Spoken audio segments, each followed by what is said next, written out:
Welcome to Raji spiritual audio library. ராஜியின் ஆன்மீக ஒலி நூலகத்திற்கு உங்கள் அனைவரையும் அன்புடன் வரவேற்கிறேன். இது ஆன்மீக சிந்தனைகள் ஒலியாக மலர்கின்ற ஒரு புனித இடம். ஆசி ஆன்மீக சிந்தனை என்ற இந்த தொகுப்பு நூல் திரு டாக்டர் கே ராஜாராம் அவர்களால் 2021ஆம் ஆண்டில் வினாவிடை முறையில் பல பிரிவுகளாக தொகுத்து வழங்கப்பட்டுள்ளது. இந்த தொகுப்பின் ஒலிவடிவ வாசிப்பு திரு ராஜாராம் அவர்களின் அனுமதியுடன் பகிரப்படுகிறது. டாக்டர் ராஜாராம் அவர்கள் இந்த நூலினை விற்பனைக்கு அல்லாமல் ஒரு அன்பளிப்பாக வெளியிட்டுள்ளார். நிதி உதவி வழங்க விரும்புவோர் பெங்களூரில் உள்ள ஸ்ரீ ரமணா சேரிட்டபிள் மெடிக்கல் ட்ரஸ்ட்டுக்கு உதவலாம் என்றும் அதில் குறிப்பிட்டுள்ளார். மாய்ந்து அரும் வினைகள் தாமே மானவ சேவையில் ஒன்றுங்கால் மாதவ சேவையே அதுவென உடல் மாயும் முன்னே உணர்வோமே என்று அழகாக அந்நூலில் பதிவிட்டுள்ளார். ட்ரஸ்ட் விவரம் டிஸ்கிரிப்ஷன் பாக்ஸில் தெரிவிக்கப்பட்டுள்ளது. பகுதி 1 காணப்படும் கேள்விகள் மொத்தம் 100. முதல் கேள்வி, பிள்ளையார் சுழி ஊ என்று ஆரம்பிக்கும் பொழுது எழுதுகிறோம். இதன் தத்துவம் என்ன? விநாயகரின் தும்பிக்கை முனைச்சுழி நாம் நனவு, கனவு, ஜாக்கிரத, ஸ்வப்ன நிலைகளில் மாறி மாறி சுழலும் அவஸ்தையை குறிக்கிறது. அந்த சுழியிலிருந்து அவர் நம்மை வெளியே இழுத்து விடுவதைத்தான் ஊ என்று சுழியில் கீழுள்ள கோடு உணர்த்துகிறது. ஆகவே அவரை நம்பி ஒரு காரியத்தில் இறங்கும் முன் பிள்ளையார் சுழி போடுவது இன்னல்களிலிருந்து வெளியேறும் வெற்றியை தரும் சின்னமாக கொள்ள வேண்டும். மற்றொரு விளக்கம், அம்மையப்பனை வலம் வந்து மாதுளங்கனி பெற்று வெற்றியடைந்தார் விநாயகர். அதுவே திருவலம் சுழி. இதை நினைவூட்டி நாமும் காரியத்தில் வெற்றி பெற பிள்ளையார் சுழி போடுகிறோம். மாது உமை உளம் கணிந்து அருளியதால் மாதுளங்கனி என்று பெயர் வந்தது. வலம் வந்த விநாயகரே தட்சிணாவர்த்த எனப்படும் பிள்ளையார் சுழி. இன்னொரு விளக்கம், ஊ என்பதை உலகம் என்ற சொல்லின் முதல் எழுத்தாக எடுத்துக்கொண்டால் விந்து சுழன்று நாத பிரம்மத்தில் விழுந்து உலகம் தோன்றிய செயலின் ஒரு வடிவமாக கொள்ளலாம். அந்த தோற்றத்தின் காரணமான இறைவனை வணங்கி எந்த காரியத்தையும் ஆரம்பிக்க வேண்டும். ஊ என்ற உருவம் விநாயகரின் மூஞ்சூறு மூஷிக வாகனத்தை ஒத்திருக்கிறது. எப்படி ஒரு யானை உருவுடையோன் ஒரு சிறு மூஷிகத்தின் மீது அமர முடியும்? அதன் பளுவை தாங்குமா? தாங்கும் என்பதே நாம் அறியும் தத்துவம். மாணவர்களுக்கு கல்வி பளு, நமக்கு வாழ்வில் பொறுப்பு சுமக்கும் பளு. இவையெல்லாம் எவ்வளவுதான் அதிகமாக இருந்தாலும் சமாளிக்க முடியும் என்பதை உணர்த்துவதே இந்த ஸ்வரூபம். அந்த வல்லமை பெற தும்பிக்கையின் மீது நம்பிக்கை வைத்தால் போதும்.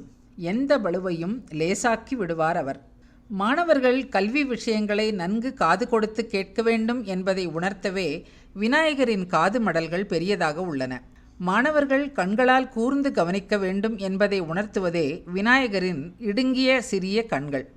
நடுவே ஓம் என்ற தும்பிக்கை சுழி. ஒரு சுழியை முதலில் போட்டு ஆரம்பிக்கும் மாணவனுக்கு பரீட்சையில் ஒரு கோட்டிற்கு பின் 2 சுழி நிற்கும், அதாவது 100. ஆ ஊ இம் பிரணவம் ஓம். விநாயகரின் தும்பிக்கை ஓம் என்னும் வடிவுடையது. இந்த 3 அக்ஷரங்களின் நடுவே உள்ள உகரமே பிள்ளையார் சுழி. உகரமே முப்பெருந்தொழில்களில் நடுவான காத்தல் ஆகும். எனவே உகரத்தை ஊ என்ற சுழியை மாணவர்கள் தங்களது வினாத்தாளில் போடுவதால் தவறுகளை எழுதிவிடாமல் காக்கிறது. அப்படி காத்து 100% மார்க்கு கிடைக்க விநாயகர் சுழி உருவில் அமர்ந்து அருளுவார். தவறுகளை எழுதிவிடாமல் தடுத்தல் என்பதற்கு சமஸ்கிருதத்தில் வாரணம் என்று பெயர். வாரணம் என்றால் யானை என்றும் தடுத்தல் என்றும் 2 பொருள் உண்டு. எனவே தான் வாரண முகம் நிவாரண சுகம் என்பர். அதாவது யானை முகத்தோன் வினை தடுத்து சுகம் அருள்வான். யோக மார்க்கத்தில் விநாயகரின் ஸ்தானம் மூலாதாரம். அங்கே குண்டலினி சக்தி ஒரு பாம்பு வடிவில் சுற்றி கொண்ட உருவில் அமைந்துள்ளது. அதில் உலக போக விஷம் கிடையாது. விஷம் விநாயகர் இருக்கும் இடத்திற்கு வரவே வராது. அதுபோல பிள்ளையார் சுழி போடும் மாணவர்களுக்கு பரீட்சை சமயத்தில் பயம், குழப்பம், படபடப்பு, தன்னம்பிக்கை இழப்பு போன்ற விஷம் வரவே வராது. அவற்றை விநாயகர் விரட்டி விடுவார். மூலாதார சக்கரத்தில் உள்ள அந்த பாம்பை, சக்தியை யோகமார்க்க முறையில் தட்டி எழுப்பி மேற் செலுத்துபவர்கள் யோகிகள். பாம்பாட்டி சித்தர்கள் போன்ற பல சித்தர்கள். அதேபோல மாணவர்களிடையே மறைந்திருக்கும் சக்தியை, வேகம், விவேகம், தைரியம், தெளிவு, மன ஒருமைப்பாடு போன்றவை தட்டி எழுப்புவார் விநாயகர். அதனாலேயே அவரை சித்தி விநாயகர் என்கிறோம். அவரது அடையாளக் குறியே பிள்ளையார் சுழி. உலக சுழியில் விழாது காப்பது இந்த சுழி. அதாவது மாணவர்கள் பிற்காலத்தில் உலக போக விஷயங்களாகிய சுழியில் விழாது காப்பது பிள்ளையார் சுழி. திருவலஞ்சுழி நாயகனை வலம் வந்து நலம் பெறுவோமாக. சுழியை தடுப்பது சுழி. முள்ளை முள்ளால் எடுக்க வேண்டும் என்பது போல சுழியை சுழியால் தடுக்க வேண்டும். மாணவர்களே ஒரு பெரும் சுழிக்குள் போய் விழுந்து விடுவது கொடுமையிலும் கொடுமை. காதல் வயப்படுதல், சினிமா மோகம், போதை பழக்கம், அரசியலில் ஈடுபாடு போன்றவை பல சுழிகள். பாலைவன மண்ணில் காலை பிடித்து உள்ளே இழுக்கும் சுழியை போன்றவை. அந்த அபாய சுழியில் விழாது தடுக்கவும் விழுந்தவனை வெளியேற்றவும் உதவுபவர் விநாயகர். தும்பிக்கையில் நம்பிக்கை இல்லாதவர்கள் குறைந்தபட்சம் பிள்ளையார் சுழியை, அபாய சுழியை நினைவூட்டி எச்சரிக்கும் ஒரு சின்னமாக எடுத்துக்கொள்ள வேண்டும். பிள்ளையாரின் தும்பிக்கை சுழி வலம்புரியாக இருந்தால் அவர் ஓம் என்னும் பிரணவ வடிவமாகவே தோன்றுவார். வலஞ்சுழி நம் தலைச்சுழியை மாற்றும். தலைச்சுழி என்றால் அயன் கையெழுத்து, விதியின் தலையெழுத்து. இதை அவ்வை பிராட்டியார் கோடாயுதத்தால் கொடுவினை களைந்தே என்று விநாயகரை போற்றி பாடினார். ஒரு யானையின் பலம் முழுவதும் அதன் தும்பிக்கையின் முனையில்தான் உள்ளது. பெரிய மரங்களையே அதனால் சுழித்து தூக்கும். எனவே யானையை முன்னிறுத்தி பெரிய வேலைகளை எளிதாக முடிப்பர். அதுபோலத்தான் விநாயகரும் முன்னின்று நமக்கு உதவுவார். எனவே தான் மக்கள் குளங்களை வெட்டும் போதும் ஆற்றங்கரைகளை சீர்படுத்தும் போதும் கரைகளில் விநாயகரைத்தான் பிரதிஷ்டை செய்வர். அவ்வாறே அமைந்தவை ஆற்றங்கரை பிள்ளையார், படித்துறை விநாயகர், திருக்குளக்கரை விநாயகர், ஊருணி பிள்ளையார், அகழிக்கரை பிள்ளையார், ஓடைக்கார பிள்ளையார், களஞ்சிய பிள்ளையார், தேரடி பிள்ளையார், உக்கிரான பிள்ளையார், கொத்தள விநாயகர் என்று பல்வேறு இடங்களில் அந்தந்த வேலையை தொடங்கும் முன் அவரை முன்வைத்து வணங்குவர். தன் முயற்சியால் தானே தோன்றிய பிள்ளையாருக்கு பொல்லா பிள்ளையார் என்று பெயர். பொள்ளுதல் என்றால் செதுக்குதல். அதாவது ஒரு சிற்பி கல்லை செதுக்கி உருவாக்காமல் ஸ்வயம்புவாக தோன்றியவர். சிதம்பரம் அருகே திருநாரையூரில் இவரை தரிசிக்கலாம். இதன் மூலம் நாம் உணர வேண்டியது தன் கையே தனக்குதவி. தும்பிக்கையில் நம்பிக்கை வைத்து பிள்ளையார் சுழியை முதலில் போட்டு நமது முயற்சியை தொடங்குவோமாக. திருவலம் சுழியைப் போல மற்றொரு சுழியை உடைய ஊர் திருச்சுழி. பகவான் ரமண மகரிஷிகள் தோன்றிய கிராமம். உலக சுழியிலிருந்து நம்மை மேலிழுக்கவேதான் அவர் பொருத்தமாக இங்கு பிறந்தாரோ? நான் யார் எனும் ஆன்ம விசார பாதைக்கு பிள்ளையார் சுழி போட்டவர் அவர். இரண்டாவது கேள்வி, பிள்ளையாருக்கு ஏன் தோப்புக்கரணம் போடுகிறோம்? அருகம்புல்லை ஏன் சமர்ப்பிக்கிறோம்? தோற்பி கர்ணவ் கிரஹீத்வா, இரு செவிகளையும் பிடித்து கொண்டு என்ற இந்த சொல் பேச்சு வழக்கத்தில் சிதைந்து தோப்புக்கரணம் ஆயிற்று. புராண கதையில் 2 இடங்களில் இது காணப்படுகிறது. முதலாவது, விநாயகர் சிறு குழந்தையாக இருக்கையில் மகாவிஷ்ணுவின் சக்கரத்தை வாயினுள் அடக்கி கொண்டதாம். குழந்தைக்கு விளையாட்டு காட்டி சக்கரத்தை எடுத்துக்கொள்ள அதன் முன் தோப்புக்கரணம் போட அதை கண்டு சிரித்ததும் அதன் வாயிலிருந்து சக்கரம் வெளியே விழ அதை விஷ்ணு எடுத்துக்கொண்டாராம். மற்றொரு கதை, விபீஷ்ணர் போட்ட தோப்புக்கரணம். ஸ்ரீராம பட்டாபிஷேகம் முடிந்த பின் அவரவர் ஊருக்கு திரும்புகையில் விபீஷணனுக்கு அவன் விருப்பப்படி ஸ்ரீராமர் அளித்த ரங்கநாத விக்கிரகத்தை அவன் எடுத்துக்கொண்டு வந்தான். ஸ்ரீரங்கநாதருக்கோ இலங்கைக்கு செல்ல விருப்பமில்லை. வரும் வழியில் காவேரி கரையிலே அமர சித்தம் கொண்டார். அந்த நாடகத்துக்கு துணை போன விநாயகரை சிறுவனாக வந்த விக்கிரகத்தை நிலத்தில் வைத்தவனை குட்ட வேண்டி கோபமாக விபீஷ்ணன் துரத்த சிறுவனும் மலை உச்சியில் ஏறி நின்று தன் சுய உருவை காட்டினார். விபீஷணனும் சிறுவன் யாரென்று அறிந்து வருந்தி அகந்தை அகல தன் தலையில் குட்டி கொண்டு தோப்புக்கரணம் போட்டானாம். திருச்சி உச்சி பிள்ளையார் வந்த கதை இது. ஸ்ரீரங்க க்ஷேத்திரமும் நமக்கு கிடைத்தது. தலையில் குட்டிக்கொள்ளும் இடத்திலிருந்துதான் விலங்குகளுக்கும் கொம்பு முளைக்கிறது. ஆனால் மனிதனுக்கு கொம்பு முளைக்கிறது என்றால் என்ன அர்த்தம்? அகங்காரம், மமதை அதிகமாகிவிட்டது என்பதுதான். மனிதத்தன்மை குறைந்து விலங்குத்தன்மை அதிகமாகிறது என்று பொருள். இதையெல்லாம் வரவிடாது, கொம்பு வளரவிடாது தடுக்கவே விநாயகரின் முன் நின்று கொண்டு தலையில் குட்டிக்கொள்கிறோம். இது ஒரு வெளிச்சடங்கு அல்ல, ஆழ்ந்து உணர்ந்து செய்யும் செயல். பணிவும் அடக்கமும் வளர்க்கும் செயல். அறிவை தூண்டிவிடும் விநாயகருக்கு நன்றி நவிலுவதாகவும் கொள்ளலாம். தோப்புக்கரணம், தலையில் குட்டிக் கொள்ளுதல் முதலியவற்றை தற்காலத்தில் விஞ்ஞான ரீதியாக யோகா, அக்குப்ரெஷர் போன்று ஆராய்ச்சிகள் நடத்தி அவற்றின் பயனை விவரிப்பது சுவாரஸ்யமான ஒரு செய்தி. தூண்டிவிடும் விநாயகர் என்பதே டுண்டி விநாயகர் என்றாயிற்று என்பதும் சுவாரஸ்யமான செய்தி. காசி, மாயவரம் டுண்டி விநாயகர் தலங்கள்.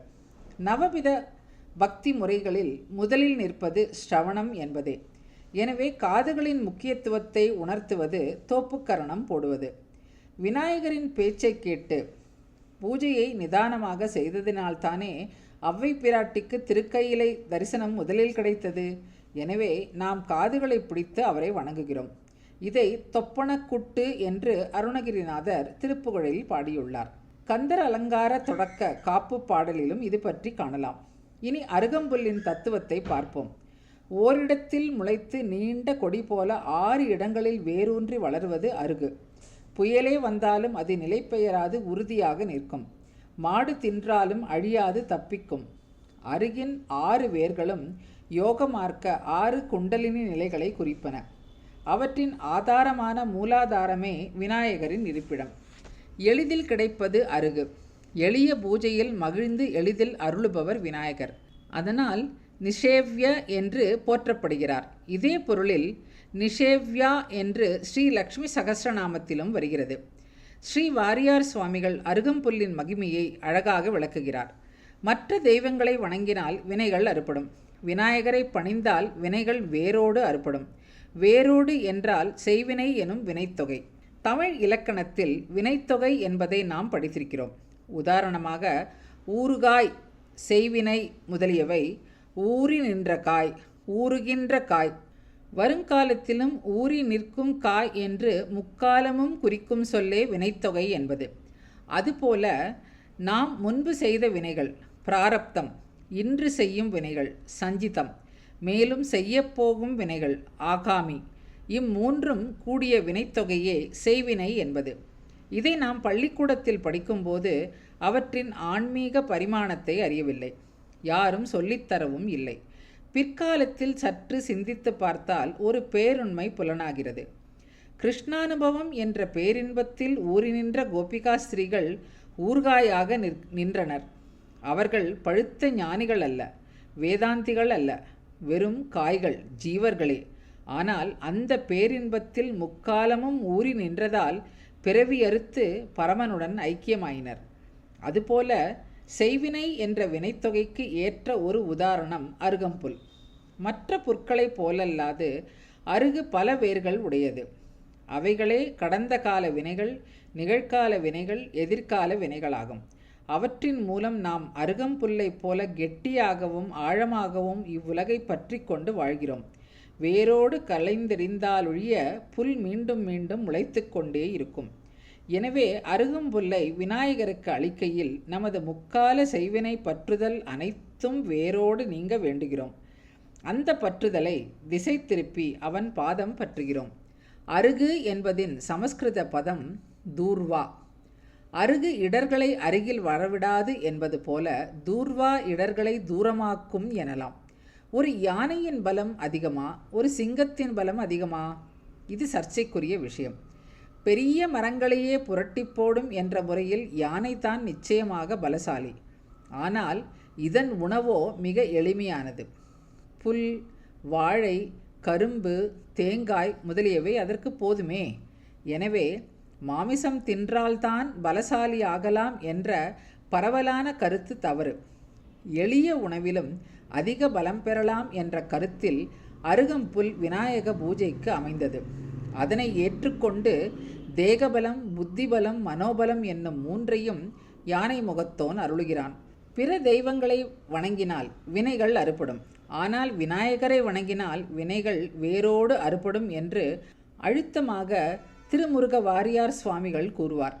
இதற்கு மேலாக நமக்கு வேறு என்ன வேண்டும்? இதுவரை கேட்டதற்கு நன்றி. இது ராஜி ஸ்பிரிச்சுவல் ஆடியோ லைப்ரரி. மீண்டும் அடுத்த ஒலி பயணத்தில் சந்திப்போம்.